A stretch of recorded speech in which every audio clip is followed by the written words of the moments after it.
Cheikh Oumar Sy, ancien parlementaire et actuel secrétaire permanent du réseau pour la bonne gouvernance des ressources minérales de l'Afrique de l'Ouest.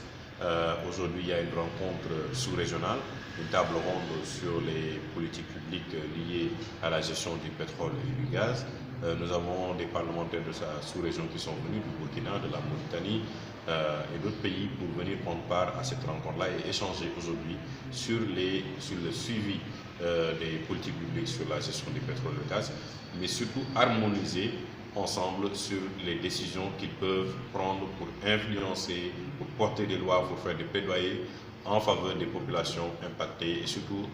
en faveur aussi d'un contenu local plus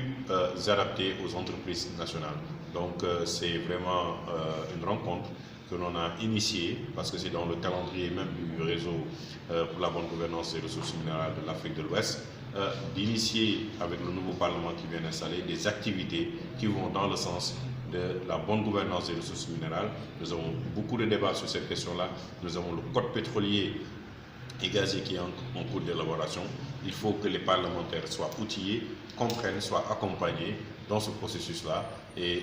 nous avons le partenariat aujourd'hui de l'OSIWA qui nous accompagne dans ce sens-là. Et je crois que c'est pour mieux préparer le code pétrolier et gazier qui va être élaboré au Sénégal. Et depuis plus de 3 ans, le réseau pour la bonne gouvernance des ressources minérales du Sénégal, du RGM, a fait beaucoup d'actions en direction des populations pour comprendre comment ils sont impactés par l'exploitation minière, pour voir sur les compensations foncières, comment ça se passe, pour voir pour les dédommagements, même en termes agricoles, est-ce que c'est adapté aujourd'hui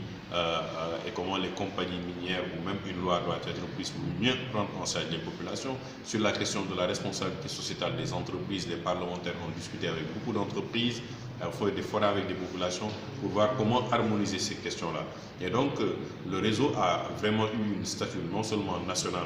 en travaillant avec beaucoup d'acteurs, y compris le gouvernement, mais surtout une stature internationale parce que dans même le rapport de l'ITIE, l'exemple du réseau du Sénégal, des parlementaires du Sénégal a été cité en exemple comme des parlementaires vraiment engagés pour la protection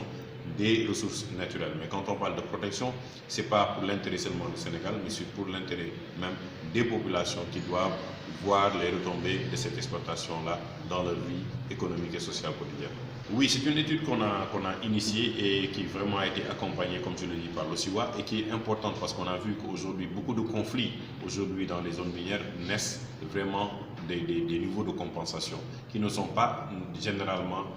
des compensations adéquates parce que les populations se sentent lésées dans le processus parce que les lois sont obsolètes, elles durent des années 70, il faut les revoir, il faut voir aujourd'hui le concept de développement durable. Si vous parlez de développement durable et de mine durable, il faut intégrer de manière inclusive comment la population peut harmoniser et aller tendre vers vraiment une économie verte après l'expiration de la vie du cycle minier. Donc c'est un processus dans lequel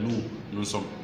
engagés, c'est très rare qu'on le voit, mais le réseau pour la bonne gouvernance des ressources minérales s'est engagé à mener beaucoup d'études pour avoir une contribution de qualité dans les débats, mais dans les recommandations, dans les lois, parce que généralement c'est des études faites par d'autres institutions qui viennent vers nous pour qu'on puisse nous imprégner de cela, mais aujourd'hui ce sont des études que nous-mêmes nous initions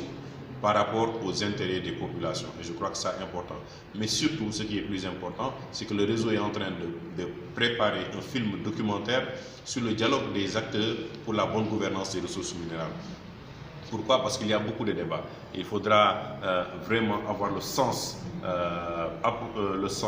objectif de comment gérer nos ressources sans passion, sans émotion et avoir en vue que le Sénégal doit prospérer avec ces ressources-là, mais la sous-région elle-même doit avoir les retombées économiques pour un développement durable. Généralement non, parce que tous les acteurs qu'on a approchés, qui sont des partenaires du réseau, se sont vraiment félicités de cette initiative-là, mais surtout de ce film documentaire-là, parce que nous avons aussi l'accompagnement de la Fondation Ford. Mais aujourd'hui, ils sont tous d'accord qu'il faut avoir un dialogue ouvert, qu'il faut avoir un dialogue sincère, il faut avoir un dialogue transparent et que c'est le rôle du Parlement vraiment de légiférer sur cette question-là pour l'intérêt de tous, pour l'intérêt de l'État, pour l'intérêt des compagnies minières, mais surtout pour l'intérêt des populations. Et je crois que ce film documentaire-là, qui est vraiment sera une innovation, sera partagé non seulement au niveau national, mais au niveau sous-régional pour montrer l'exemple du Sénégal, comment le